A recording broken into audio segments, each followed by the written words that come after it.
What's up, people, and welcome back to the book club with one mother, three sisters, and a whole lot of hot takes. This is the family plot. I'm Angel, the host and the heart of the crew. Unfortunately, our resident conspiracy theorist, my baby sister Cam, she is out sick yet again. But we are here with my mama Lisa, the matriarch and occasional voice of reason. Say hey, mom. Hey, Mom. And we are joined by Glenna, my sister-in-law, with the insightful takes. Say, hey, girl. Hey, girl. All right, so here's how we get down. Each month, we discuss a book of our choosing, and every week, I share a brief summary of the chapters we've read, and then we each pick a discussion question to answer. We'll also share our first impressions, predictions, and whatever else comes up along the way. So if any of that interests you, pull up a chair, pour some tea, and get cozy as we get into this month's book right here on the Family Plot, where every chapter digs deep. All right, ladies. So we are on week 4, the finale of this month's book, A Dusk of Stars by Lyra Forager. Let's get into the summary, child. It's a lot going on in this here finale. I wasn't ready. I thought I was ready, but I wasn't ready. All right, let me know when you guys can see the screen. Looking good. All right. Uh,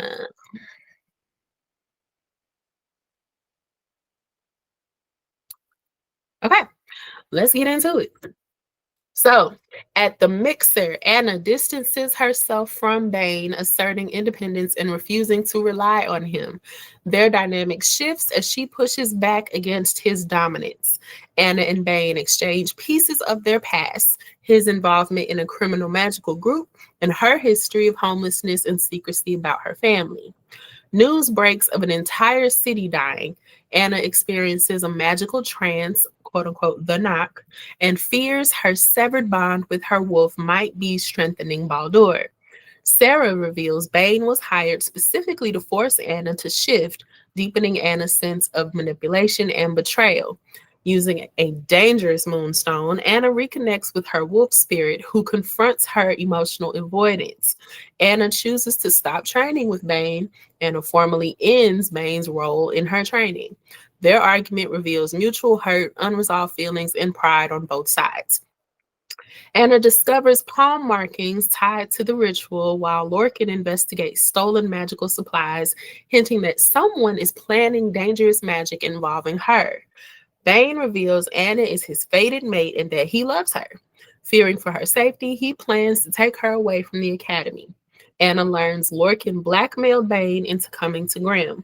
After defeating Lorcan in a fight, successfully shifting into her wolf for the first time, she joins Sarah to complete the ritual. Sarah is then exposed as the true villain, manipulating events to use Anna's Aurora power to fully awaken Baldur. She stabs Anna. Anna reconciles with her wolf, fully shifts, and together with Bane, defeats Sarah and stops the ritual. Anna recovers. She and Bane confront their feelings honestly, acknowledge their mate bond, and choose to be together moving forward. Anna prepares for her second year, now married to Bane, but the peace shatters when Baldur appears at the academy and kills Bane in front of her. And that's the book. Yeah, that's it. Yeah.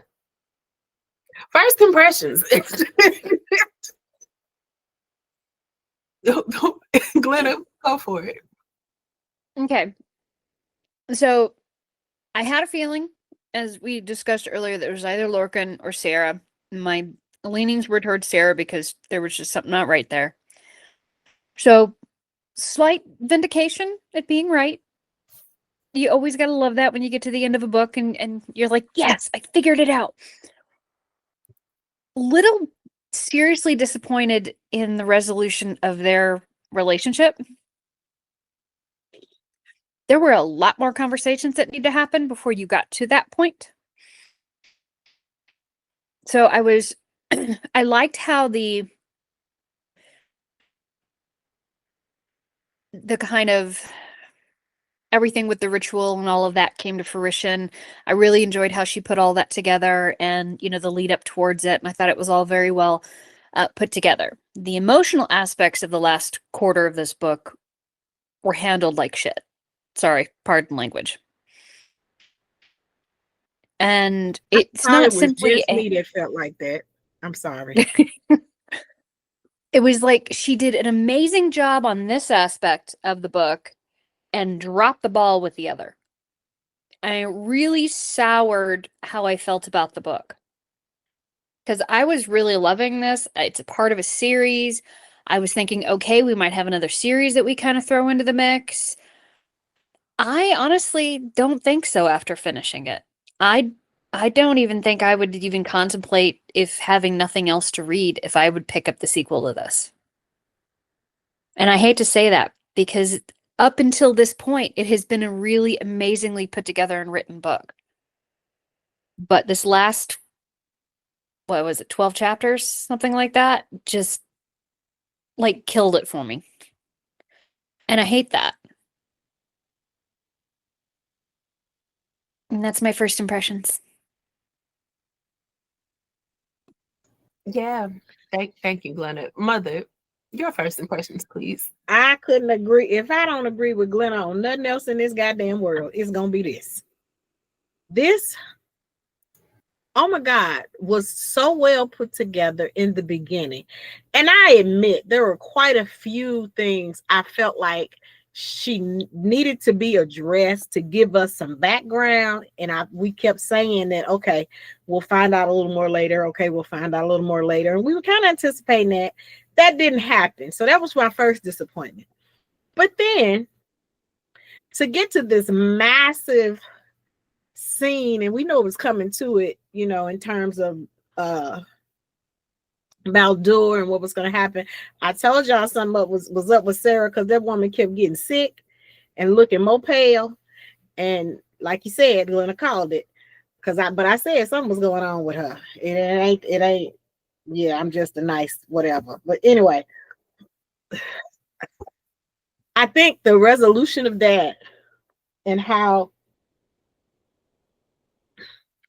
I still had questions with the mating situation, the mating, but I had a problem with how it broke down and how it all came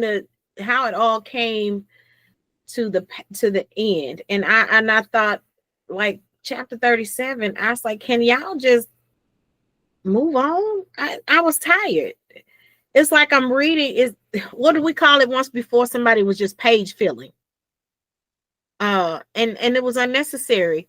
You have a whole bunch of dialogue about how I'm feeling and all this goo gobs and stuff after you just didn't kill somebody. Okay, we acknowledge all that. Let's move on. And then to come find out he came back and killed Bane. I wasn't enthralled. Not that Bane died and that he came back, but it was just like the transition from her shifting to Bane dying was a whole lot of unnecessary and uninformative and just page filling. Wow. Sorry, that's a word. Wow. And I was really frustrated with that. Now, the one question I had, well, no, I had more than one question, but I had quite a few questions. The mating situation. And I guess this is where Cam is missed because she has more info on the mating rituals of certain things. Glenna might have it. Yeah. Well, because I was thinking, Ask your questions. How can a wolf and a fox? Because they're two different animals. So how were they able to mate? Okay. This has to do with the fantasy aspect because Gotcha. you remember the description of the size of his animal. Mm-hmm. He's not some tiny little fox. Right, that's His true. fox is like the size of a horse. Exactly. So you kind of have to take suspension of disbelief in that respect. Okay. So don't know. it has more to do with inner animal than it does with literal species. Because my thought was, initially they were saying shifters could shift into any animal, but they all specifically had an animal that they connect with. Because in her earlier description of shifters, she said they could shift into any animal. And then it became a little distorted later on when it just came down to you have an animal that you connect with, a specific animal. That has more to do with, statistically speaking, in fantasy novels in general. When a group of people are identified as shifters, they all shift into the same animal. Gotcha. Or groupings of animals. So like you have a group of people over here, they shift into bears. You have this community Right. over here, they shift into wolves. It's Okay. not that any person could shift into any animal they want at any time. It's that any animal is on the table for a shifter to potentially be part of. Now that part I got and I understood, but like I said, the initial description gave me the other impression. So now, with that being said, even knowing that they have their own distinct animal, clearly this is where the fantasy piece has to come into play, because where do we know wolves and foxes to mate and bond? And see, and this is where my mind went into a whole nother realm, because I'm thinking, okay, well, if this is the case, and this is before he got killed, what kind of babies they gonna have? What they gonna be? So, but because let's call it what it is, she's an Aurora. It could come out a half-breed Aurora. You never know. So my mind went into a whole bunch of different things, but in the end, he got killed anyway. So it was like nothing to worry about. I think, I'm sure the next book, and I'm hoping we don't read it, has something to do with how he was able to come back after they crushed, Sarah exploded. So, but like I said, I'm in agreement with you. I was not pleased with the last chapters. It left me disappointed in the outcome. So, and with that, I yield. And I just said one more thing. Can we not talk? I know this might come up in questions, but has anybody else noticed that we aren't discussing at all in any capacity any of the other parts of what she is? We only address the shifter. There's no talk about the vampire. There's no talk about the fae. There's no talk about the fact that she's probably also part human too. Why are we ignoring this part? Because the book ignored it. But go ahead, Angel. Go ahead. Enlighten us. Because I Please, said this. Angel. I thought about it. I just was, yeah. All right, people. My first impressions. If you have your Bibles, turn with me to page 383. The middle portion of the book, there's a little break off. And that very last sentence in that middle portion states, and I read, "It's my fault. I remember. I trusted the wrong person, and now nothing will ever be all right." This is my first and foremost problem with the way this book has ended, because we have nothing more to explain to us any of her past lives. There was also a phrase somewhere that says, in every lifetime, she chose the wrong person, trusted the wrong person. And her refusal to acknowledge her feelings ends up being her downfall. And this isn't the first time that has happened. We have no explanation about what happened before. We don't know why she and her wolf fell out prior to this. I still am a little bit confused and was hoping the book would address how she spent all this time believing she was human and then all of a sudden had a wolf and there was no transition. It's just, yeah, you human, but you got a wolf.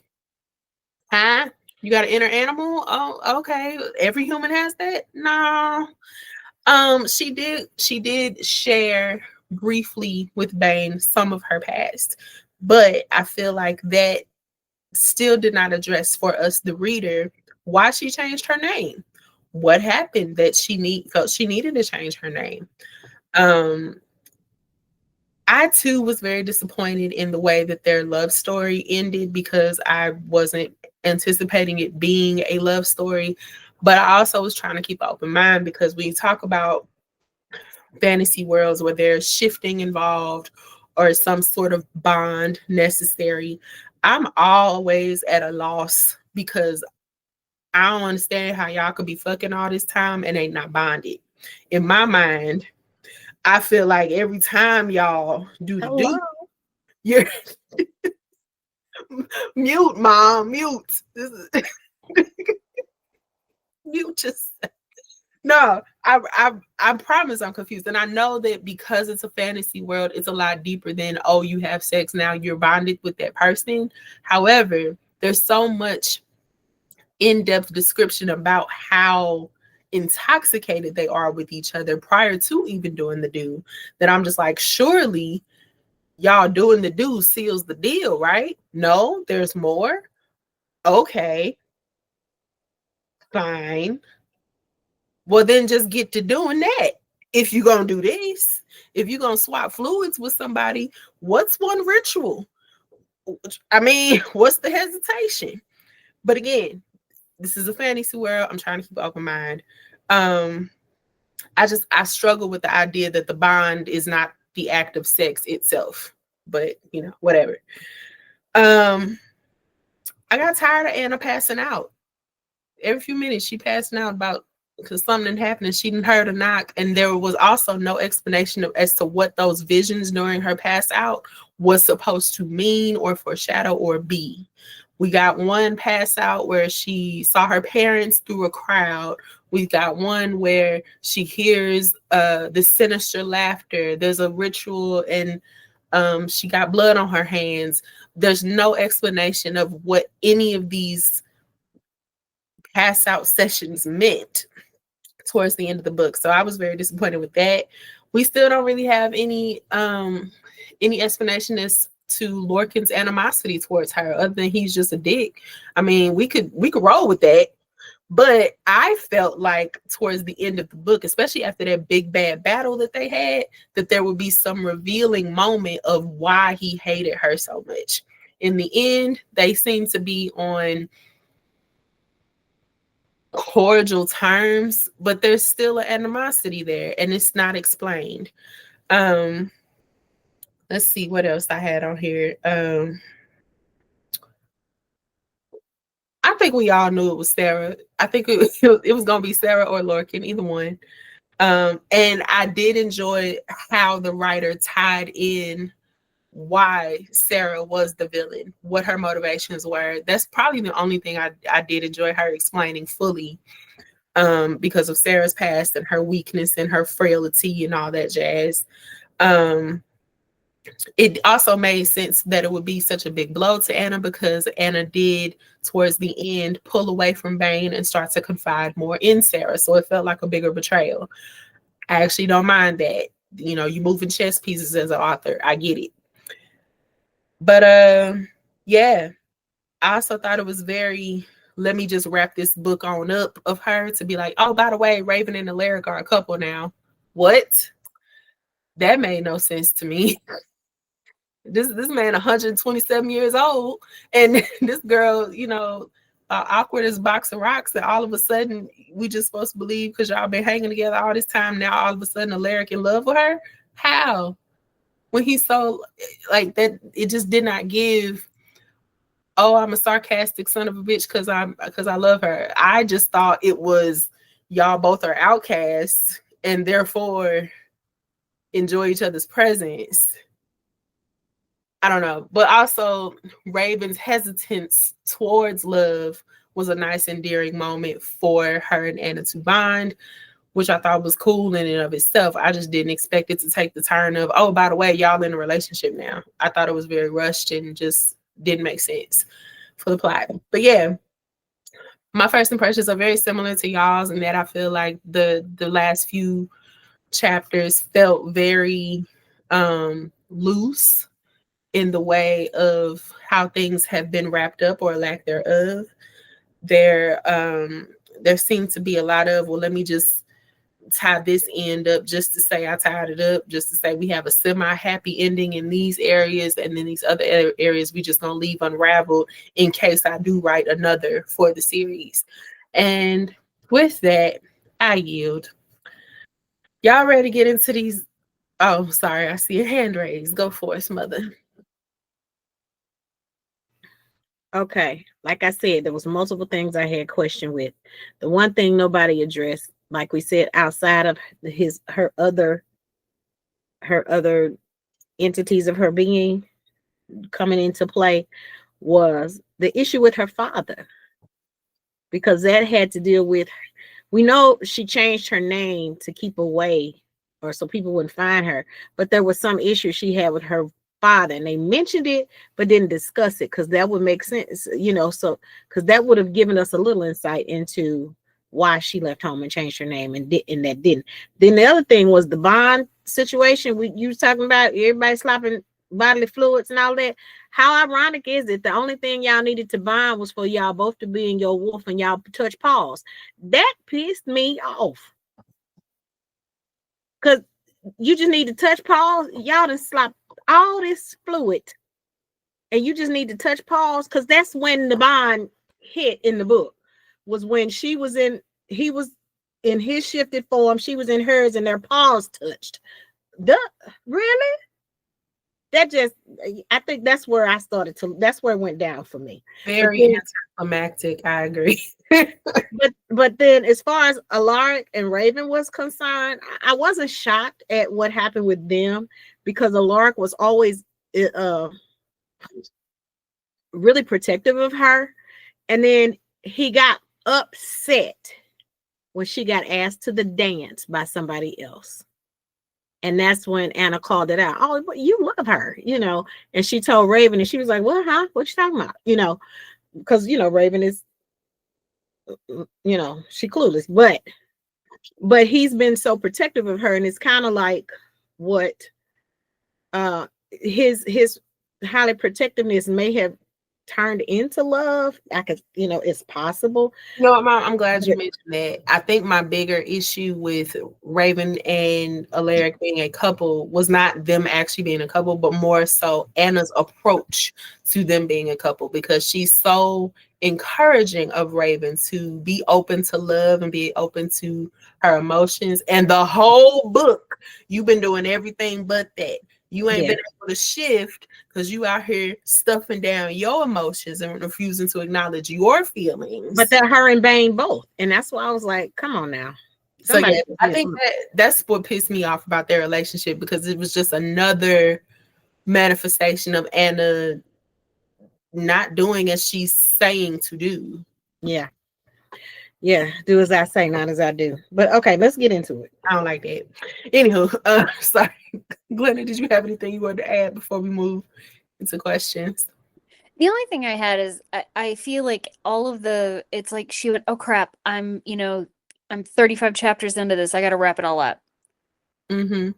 And I'm sitting here going, this book is under 400 pages. It's a big enough book that you're going to be committed to reading it anyway. So why not add 3 or 4 more chapters and flesh out the last of it? And I don't know, it was just, and to me, there's a lot of, especially with the last chapter and the stuff that happened in the second half of the entire conversation, they could have ended this book at everybody leaving her in the hospital and started the next one when they get back to school, where you get a couple of chapters of, this is how we talked everything out, this is how we came to agree with this, rather than, let's throw one more shag in the book. That could have been handled that way. And because the as it was described, the guy coming back to life and killing would have been a great start to a book. Wonderful start. Absolutely. Lost your mom. I'm sure she'll dial back in. But yes, could not agree more. I So think that would have been a much better way to handle that situation. yeah. Could have used, or we could have even, taken the last chapter and fleshed out their communication and the beginning of the summer where they start to kind of connect, and then bring it back in the first chapter of the next book and start of school. And because that would be a nice logical place to start. You end one book at the end of the first year, you start the next book at the beginning of the next year, and go from there. Not let's throw the first 2 or 3 days of the next school year into the middle of what we're dealing with. So, yeah, I was Yeah. I was very disappointed in how this all shifted through. Shifted, but you made it too easy, Glitter. Yeah. All right, getting into the discussion question of the night. So Cam actually sent in her response ahead of time. I will read that now. Okay, so she picked a question that apparently is not on this. Okay. Well, there's that. I think she picked a question from last week's slides. Oh baby, she's sick. I'm gonna let her slide. But we have independence versus connection, betrayal and trust, the role of the wolf. This is not the right slide either. So sorry. Hang on. Let me get back to because yeah, looks like I was in week 2. No, that is week 4. You just put week 2 on the page. You right. You so right about it. Thank you for that. Okay. Yeah, because the wolf came up in 4, it didn't come up in 2. Okay. Girl, yeah. I think we just so over this book. Oh goodness gracious. Okay. Now I gotta put it back.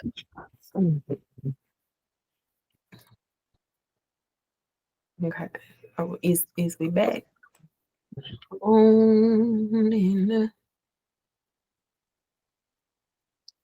There we go. All right. All right. Now we have independence versus connection, betrayal and trust, the role of the wolf, and love as strength or vulnerability. Who would like to pick first? So what question did she answer? She answered a question from last week's, which is choice versus fate.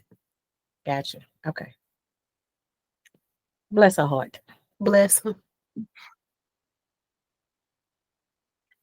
Why have you, Mom? Why don't you? Okay. I was gonna say I do one. I do pick me. Okay.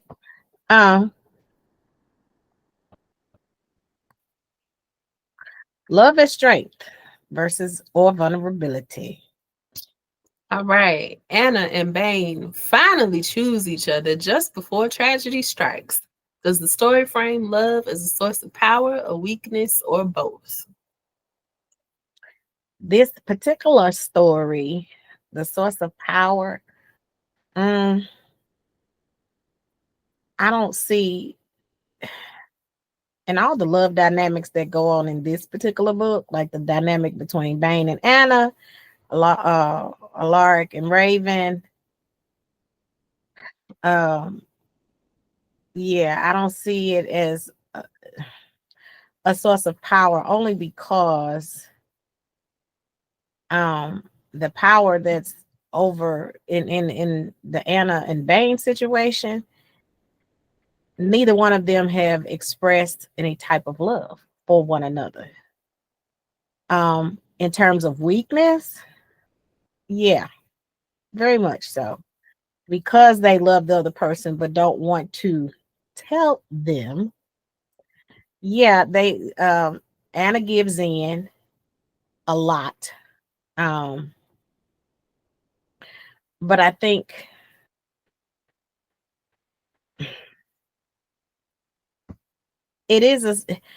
love can be a source of power in general, but not particularly in this particular story.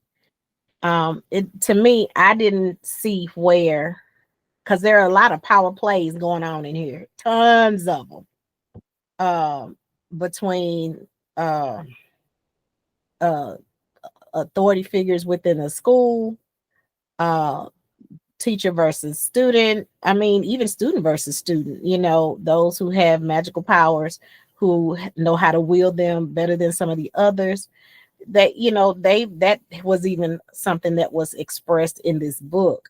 But there's nothing in terms of love being the dominant power, other than, I don't know if that's considered love though. I was going to say the love of power would have been Sarah, who was determined to have power, to want to have power so badly that she went above and beyond her means to get Baldur, get the power of Baldur.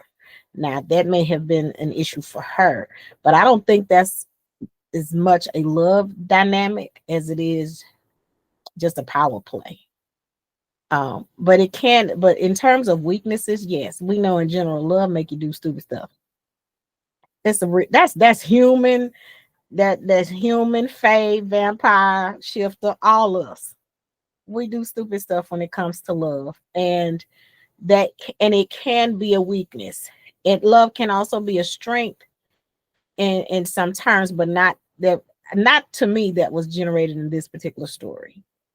I saw love as a weakness, and because they were actually in love with one another, they were truly supposed to be mating, the bonded mates, and refused to allow themselves to be vulnerable to love. It did a little bit of damage for both of them. They both end up hurting as a result. Um, they both, and that was the one thing. Had they just released their feelings toward one another, some of the stuff they went through would have been avoided altogether. And so, yeah, in this particular case, I saw it as a weakness. And with that, I yield. Okay, Mom, I could see that. I think I agree in some instances, because you're right. The fact that she was so in love with him made her vulnerable. As soon as Baldur came back, that's exactly who he took out first. Her love. Mm-hmm. It's quite unfortunate, but now it may prove to be powerful in the next book, but I don't want to find out. Glenna, go for it, man.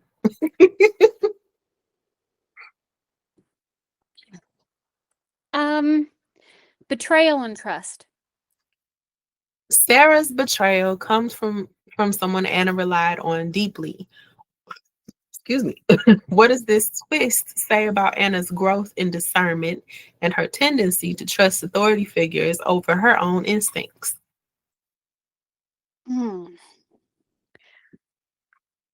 Well, I think, first off, I don't think she trusts authority figures overall, in general, because if that were the case, she would have never run away from the authority figure that was her parent. So I think in this particular case, she fell victim to somebody who played her, who from the moment she entered the academy either knew or suspected who she was and immediately ingratiated herself with this person. And as far as discernment at that point, she was running for something. So she was already exceedingly vulnerable at that point. So Sarah took advantage of that, played to the weakness, played to the, oh, you can be safe here. We will protect you. I will always have your back. And even in the beginning of the book, you got the impression that every time Lorcan attacked her in a staff meeting, Sarah was always there to pick up the pieces or stand up for her in some way. Now, we don't know if her former boss did that for her as well, because we still don't know what's going on there. But it seems like, for the most part, she respects the authority in the sense that they have the position that they have, but trust is earned for her, and Sahara went out of her way to earn that trust. Now, the problem with trust that's earned in that capacity, especially when it's done under extreme levels of deception, is that it's very, very hard to see behind that trust to the person that is actually there. So there's honestly a lot of things Sarah could have done to openly betray her trust that she might not have clocked as betrayal until it was too late to, float everything into place. Like we kind of did as we were reading the books, and we were going, that's suspicious behavior. That's suspicious behavior. We were clocking that as suspicious because we didn't trust her. We're an outside source reading the information. We're seeing it from an objective point of view from outside looking in.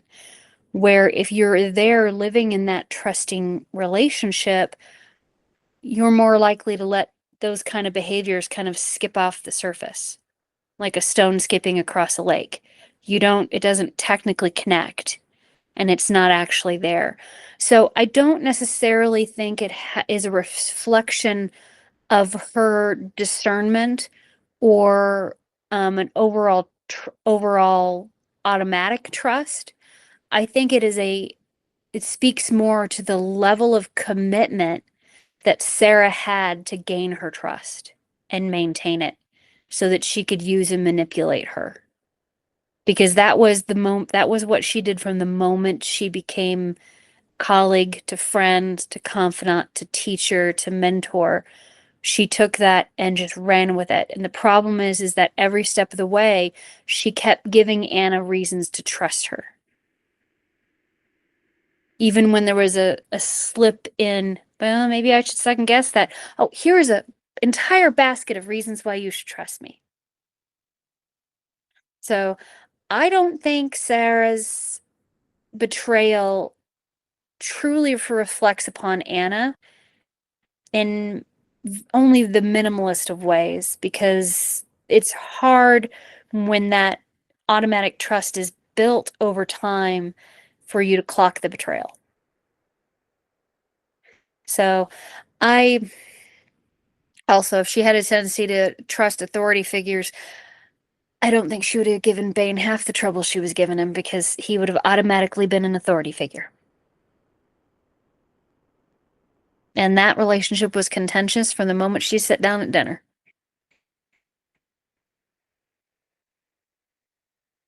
So I think the twist in essence says little about Anna and everything about Sarah. Because it takes an intriguing level of psychosis to be able to pull that off. But greed can do that to people.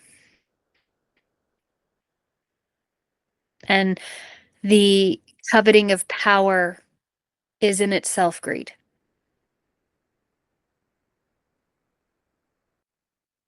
And with that, I yield. Yes, if I could put it in a word, diabolical is what this woman was on. She was on some other stuff. But Glenna, like you said, greed, lust for power, that'll do it. I think we've seen in our in our society as Americans, we've definitely seen how lust for power can shift and change people for the worst. But enough about that. So I think I would choose. Okay, so you did love and strength, you did betrayal and trust. I think I'm gonna do the wolf. Anna only succeeds after reconciling with her wolf spirit. How does the wolf represent the parts of herself Anna has been avoiding? I was actually very confused about this reconciliation because it happened in part because of a dangerous moonstone that Sarah gave to Anna.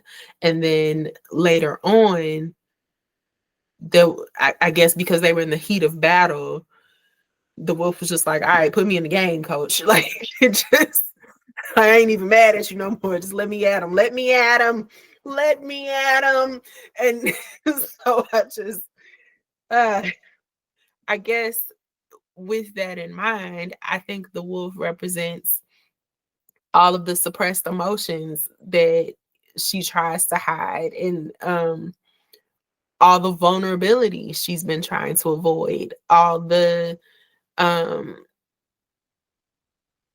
deeper things behind her arrogance, in some ways, the deeper things about behind her impatience, because we could tell, like, sometimes when she was, very impatient with the people who were trying to help her, it wasn't because she was necessarily being a terrible person. It was because she had more vulnerable emotions there. Fear of failing, fear of letting everybody down, fear of more people dying. And so she was in the mind space where she was like, I don't have time for this.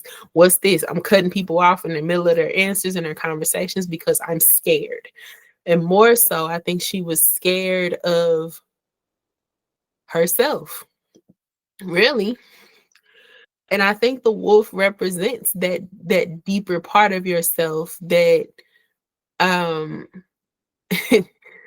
no pun intended, that animalistic part of you that has no boundaries in the ways of social niceties, the parts of you that can literally just go there and be ruthless and fast in their energy. And I think she did so much and put so much effort into containing her emotions in her human self, that her wolf was a parallel to that, on the opposite side of what that could look like when you just let go and break free.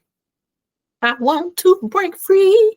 Um, yeah, I definitely feel like Anna's wolf is really just a metaphor for her inner animal that she been trying to hide, but she been hungry like the wolf, and she's been holding back, which is, I mean, it's unfortunate, but it's true. For the entirety of the book, her whole growth was contingent upon her accepting all of the messy parts about herself, her wolf included.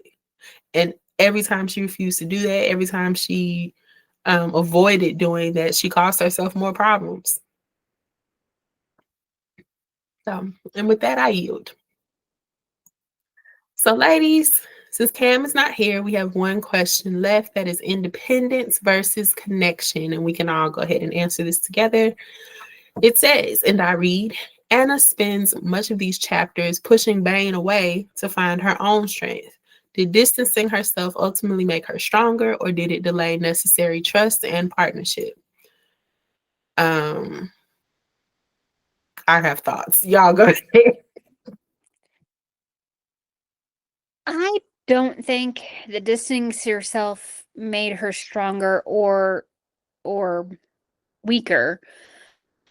I think given the information that she was fed from a trusted source and the pushback and forth that she'd been getting from Bane for the entirety of the book, that her need to distance herself to gather her own thoughts and feelings was, at the time, with the information she had, the correct move to make.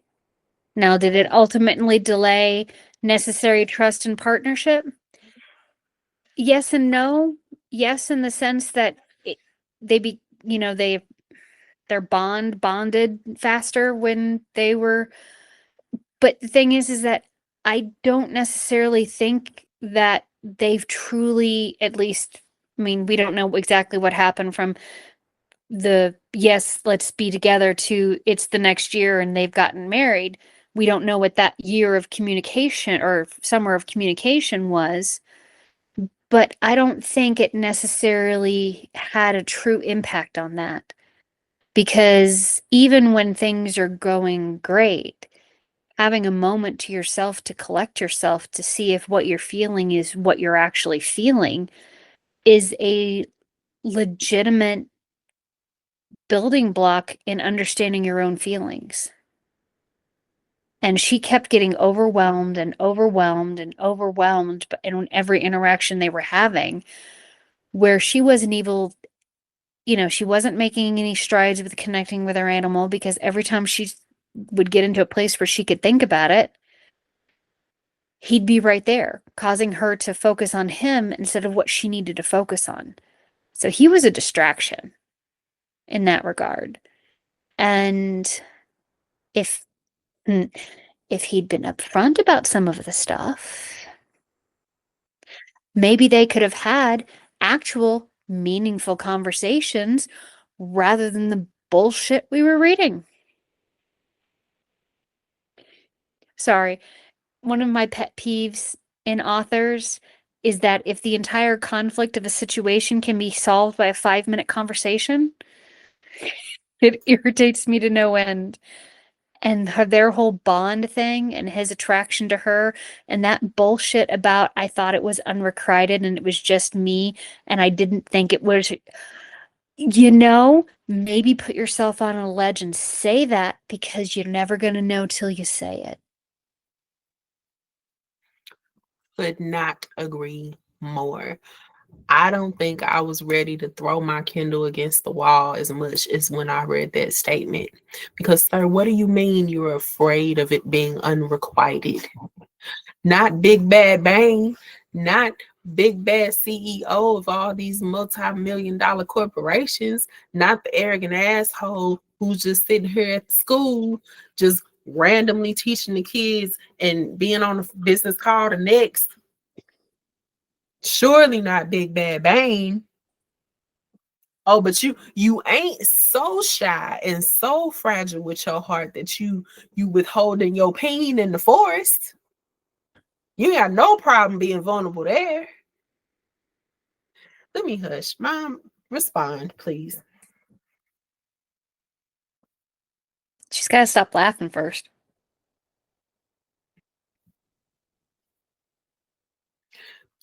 Any moment now, Mom.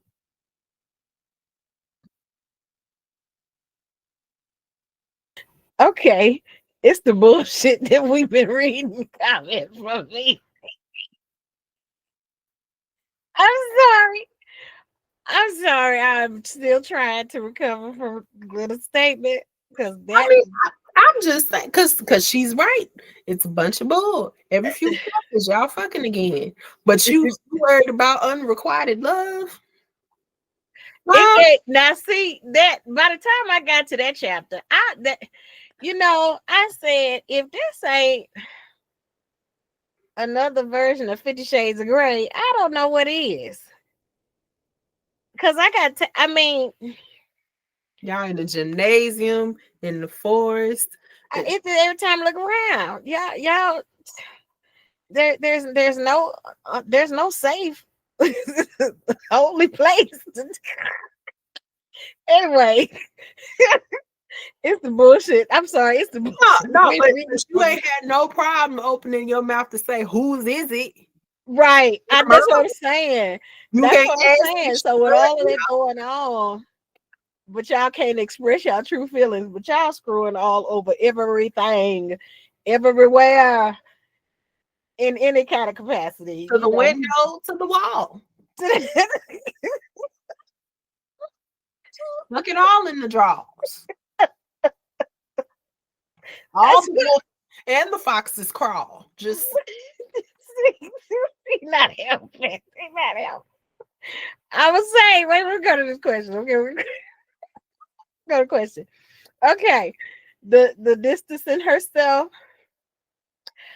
Now, out of everything you said, Glenna, I think that's what made it. I think that it's a sign of her being stronger.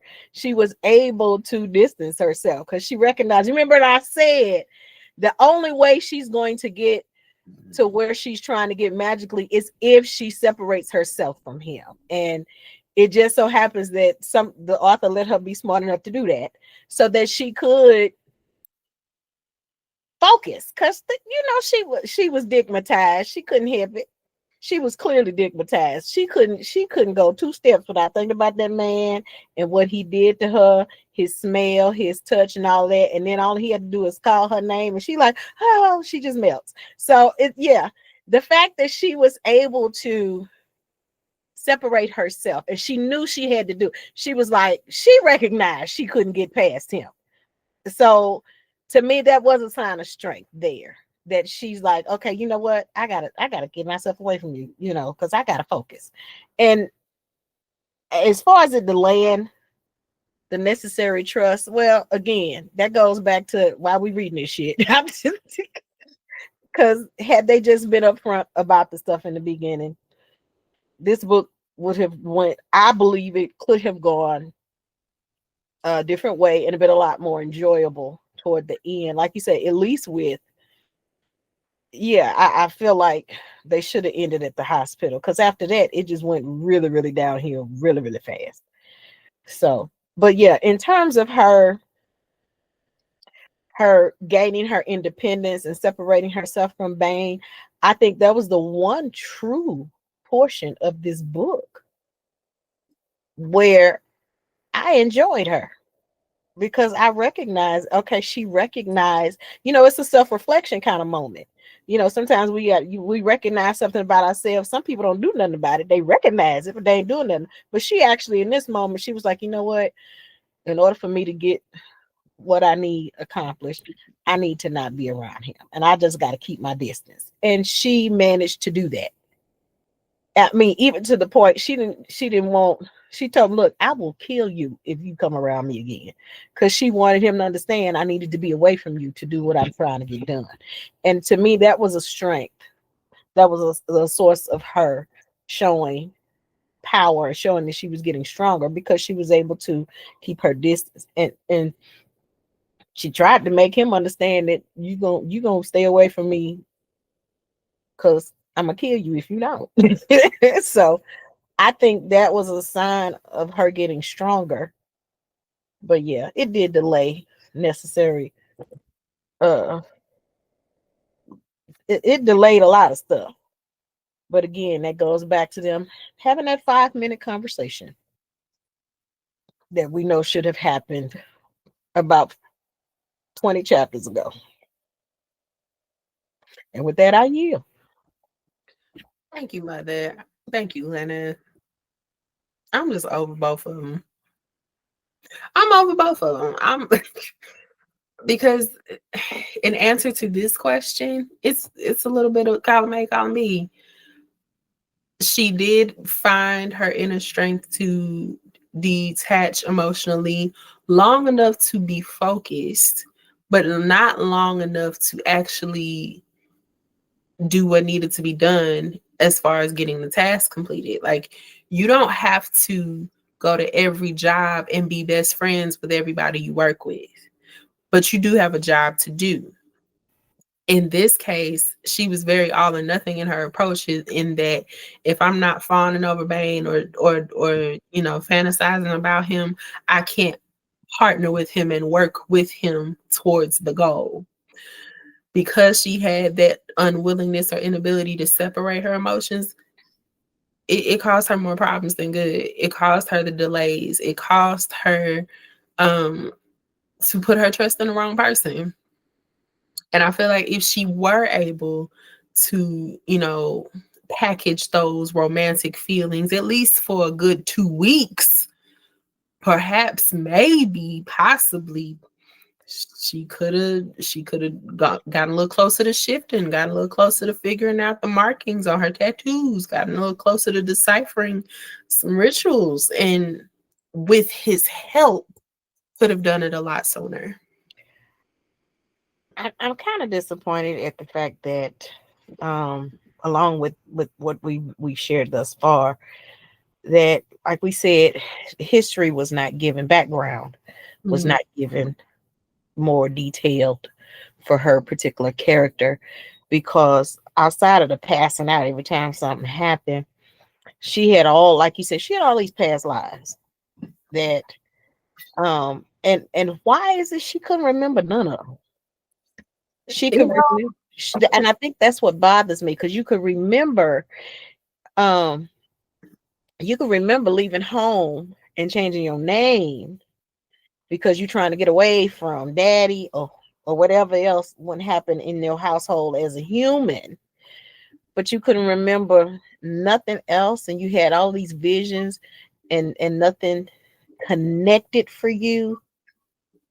And I think that's what, I just think there were so many holes in Yeah, this we particular needed a lot more story.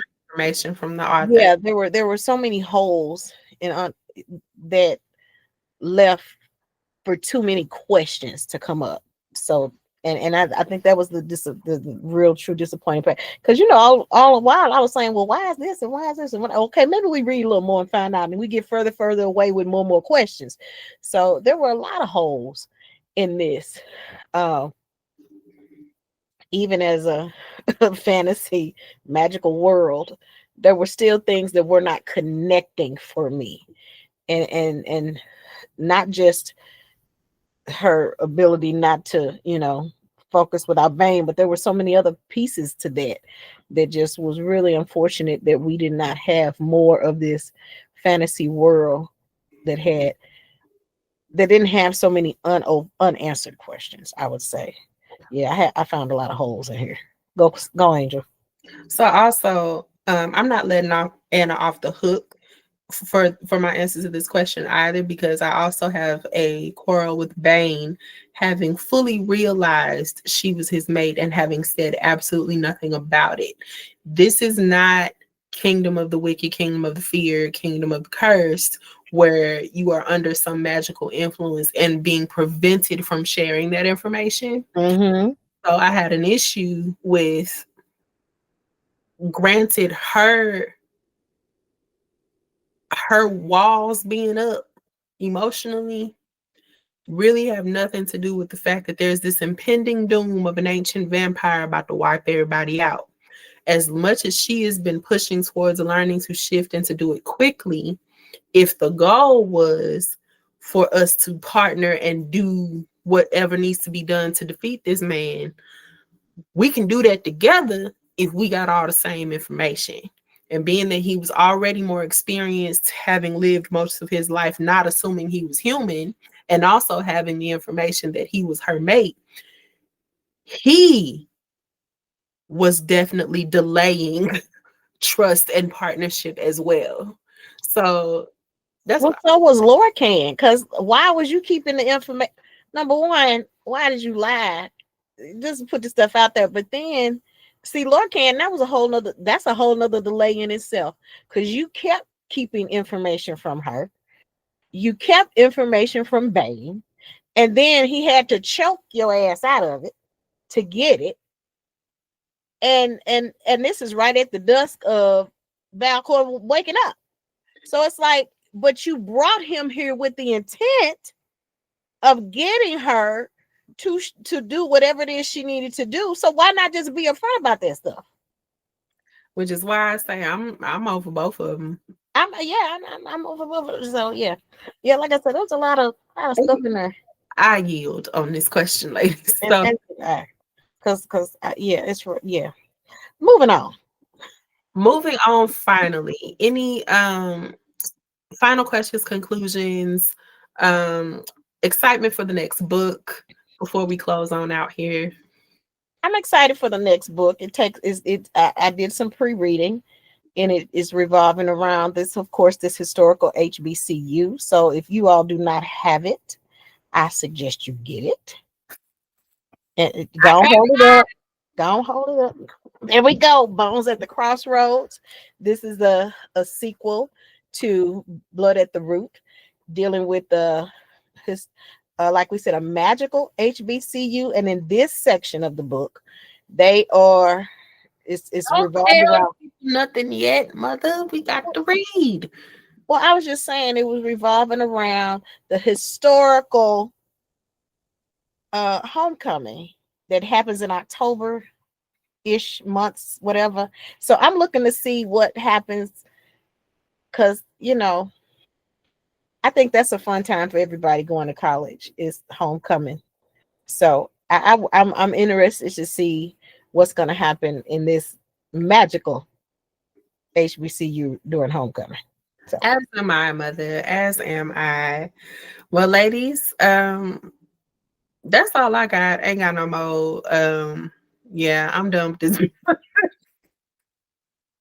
Glenna, anything to add before we leave? No, like I said, I'd read a lot of good things about this book, and I had a lot of high hopes for it. And even up until last week, I was really waiting to see if some of our questions should be answered and how this should.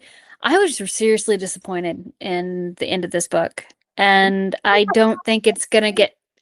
And seeing as there's 3 other books in this series, I don't see it getting any better. so if we had to rate it like Cam would do at this time, what would you rate it?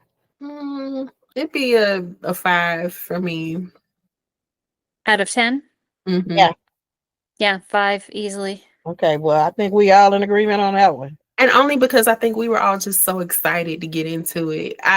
I think 5 is generous, actually, and most of that is because of the brevity of the chapters. It did not feel like I was reading forever, but yeah, the content lands it at a 5. Yeah, lands at a 5. And I think it was a lot of it, not just that what you said, but I think the reason it went down for me, because I love the story. I think a lot of it was because there were so many holes and unanswered questions that did not get revealed further. And normally when you got unanswered questions, it'll be revealed later in the book. They'll drop some more nuggets. Ain't no nuggets got dropped. My only faith in this is that because there are more books in these series, that hopefully more of those questions that I addressed in my first impressions, that those will be answered. But ain't nobody got time for that. Like, Well, I don't want to feel like you just, like Glenna said, like you all of a sudden realize you 35 chapters in and you need to wrap up your book for your publisher. Like, yeah. don't do that to us. That was I hate the page filler too. So yeah. Well, I hope whatever happens with her next set of books in this series, that it's a little more detailed in terms of giving the reader something to grab and hold on to. So with that, I yield, and I look forward to next week. All right, ladies, we will be right back here on The Family Plot, where every chapter digs deep. See y'all next week. Bye. Bye.